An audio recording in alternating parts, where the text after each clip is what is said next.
Hey guys, I got a very important post here. State of the Island address. Lots to talk about. Sorry, no dogs. I want your focus on me for these. I'm going to start with a couple quick jokes, kind of a little insults, and I'm sorry for that, but it will lead into something important. First off, somebody says that I talk too fast. I usually have a lot to go over. I want to keep everything in my head, and I'm always distracted. So I can't talk any slower. I'll try to enunciate better, but you're going to have to listen faster, okay? Keep up with me. Come on. I'm kidding. Second thing, for those of you that thought the dogs were all going to die from pumpkin pie poisoning, in your face, nobody died. Nobody even had runny poops, okay? We had a normal day. Where I'm going with that is that you don't understand. So much of what you read is so wrong. Do deeper research. Many of the spices that are in pumpkin pie are actually very, very good for them. Just like our Magnificent 7 spray, for example. We have 7 herbal supplements in there, one of which is garlic. Oh my God, please comment. Garlic's terrible, you're gonna kill the dogs. So, like, okay, bullshit. So the reason that fallacy is there is because garlic's part of the onion family, and I forget what that is. I should have said it. But whatever's in onions very predominantly will kill a dog in even moderate doses. Garlic, not so much. In fact, garlic is a natural deterrent. That's why it's in our spray or in our food supplement. It's a natural deterrent to pests, fleas, ticks, mosquitoes, and any other biting insects. They don't want to bite the dogs. Anything that needs blood, that's what they're there for. They don't want to bite the dogs. Just like you go out to Olive Garden for dinner, you smell like garlic, nobody wants to smell your breath, smell it through your pores. Same thing with the dogs. So it's a natural deterrent, so they don't get bitten, they don't get parasites, they don't get diseases. So that's awesome. So that's why I knew the pumpkin pie would be okay.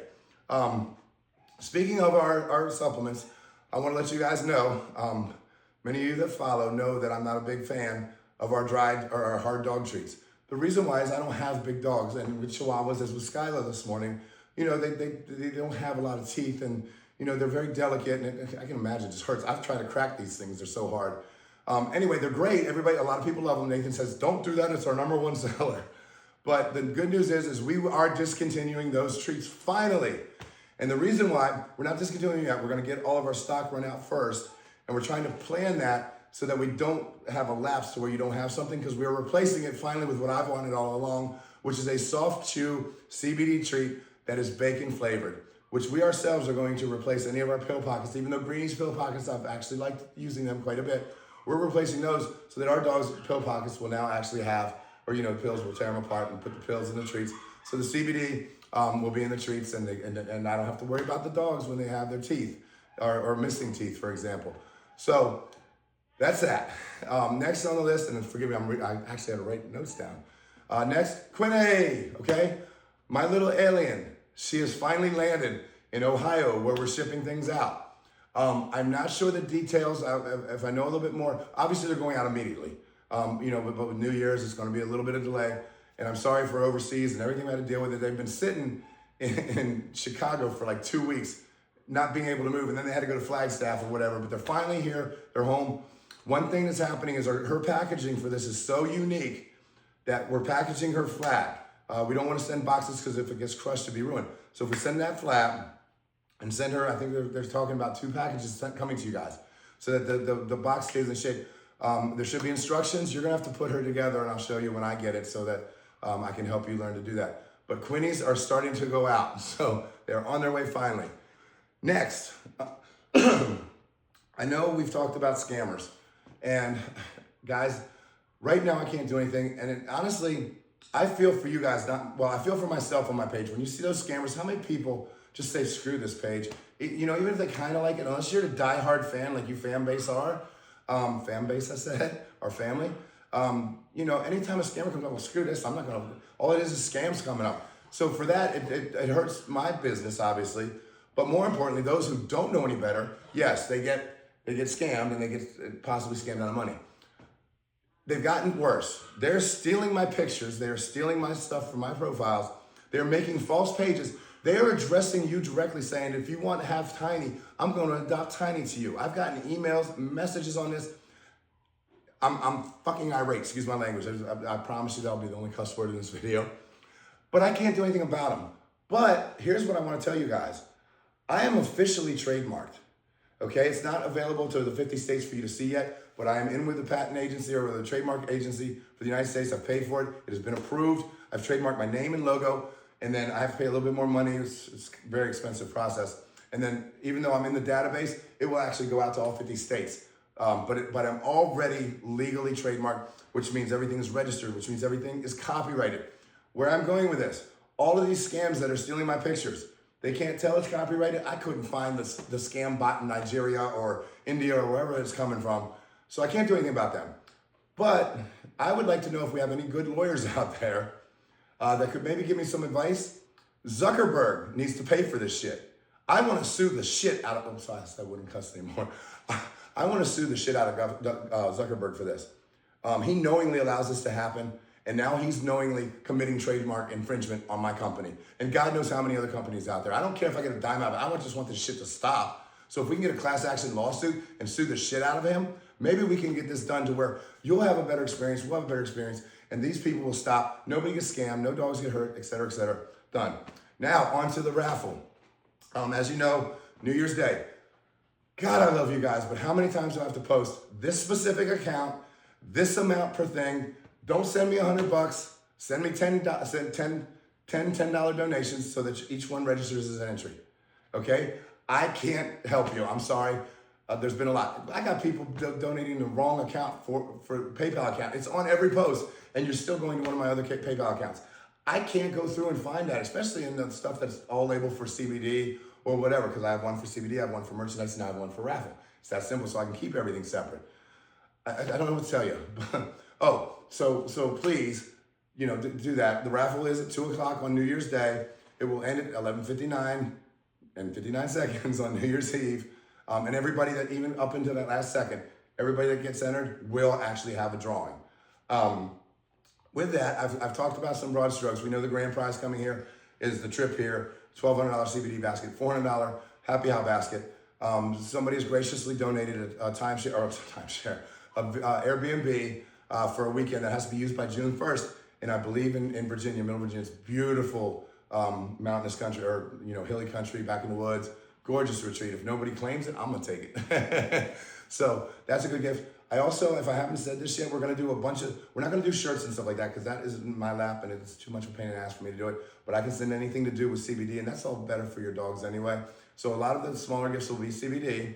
And then we will have 4 special gifts in there.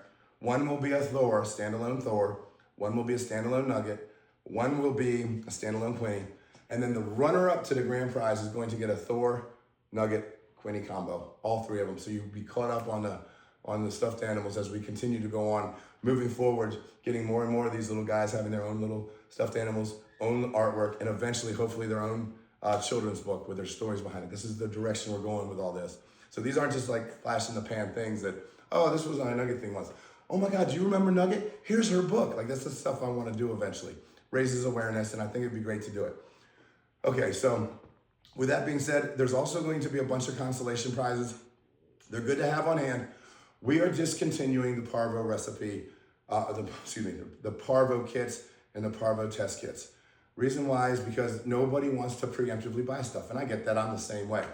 And I've had too many people reach out to me after their dog has Parvo. They're across the country. It's a Saturday night. How in the hell am I ever going to get you this treatment in time, right? So I generously, no, I shouldn't say, that sounds arrogant. I always give that recipe out. So here's what I would like to do for that in closing. The last thing I'm talking about. I have the Parvo recipe. I have the stuff for it.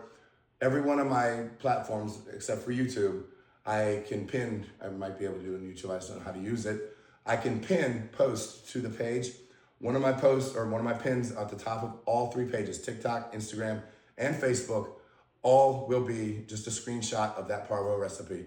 Free to the masses, that's how it should be. Maybe eventually we can get the vets to start doing this, guys. But right now, if anybody needs it, boom, you're gonna get it right there. So once you see it up, and it'll be in the next few days when I get around to it, once you see it up on the page, by all means, photocopy it, store it in your photos, store it in your notes, do anything with it so that you have it on hand, especially other rescues, or if you work at a shelter, or if you work at a vet's office and want to try to do this. Remember, guys, this recipe is not in contradiction to what a vet wants to do. This recipe is an addition. It does not affect or coincide in any way, shape, or form. Parvo is a virus.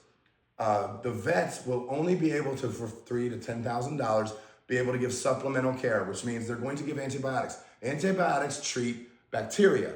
not viruses. It's worthless as far as that. It treats a secondary infection if it should pop up. I go at the heart of this thing. So for $50 and stuff that you can buy from CVS and the product list that I'll have for you, what's the harm in trying it? What's the harm in even telling your vet, you give them this religiously in addition to what you're doing, okay? It's no sweat off anybody's back. If you want to pay the $5 grand, but many of us can't do that. Many of you have reached out, I can't, I don't, oh, you should take it. And I get the other side of this all the time. Well, you should listen to the vets. Well, the vets don't know everything. They know what they've been taught. They've been indoctrinated to do whatever the hell they've been taught to do. And God forbid, any kind of natural medicine or any kind of natural solutions have been demonized. Why? Because they can't make money on it. The pharmaceutical companies can't make money. The vets can't make money. But no vet, I promise you this, ever wants a Parvo dog in their facility because it spreads like wildfire and it's so dangerous. So if we can just get the word out collectively, this might help save a lot of lives, a lot of dogs. So push for it any chance you get. Make the mixture yourself if you got it. If you don't trust doing it at home and you're afraid after 12 hours or whatever, I just got to go to the vet. I trust the vets more than Bobby. Bobby don't know what they're talking about. Take the shit with you. Take it with you. Give it to the vet. Please. And it's just something like literally once it's all mixed up, add it to their water. Syringe feed it to them. Once an hour. If they throw it up, who cares? Jam it down their throat again. And I don't mean that lightly. I mean that seriously. And I have so much experience of this. And the place that we got this information from has monumentally more experience and success than I have had. I mean, I've had almost complete success other than the ones we couldn't catch first. But they've had success, everyone that we've caught, everyone that they've caught, with an exception of a few that they had because the Parvo will end up going to the brain if it gets through the blood, into the bloodstream, and that's how they ultimately die. But most of them died from bleeding out or dehydration, et cetera, or secondary infection. So, long spiel, take this recipe, copy it down, trying to do everything I can to save as many as we can, and move forward in a better world. Thank you, guys.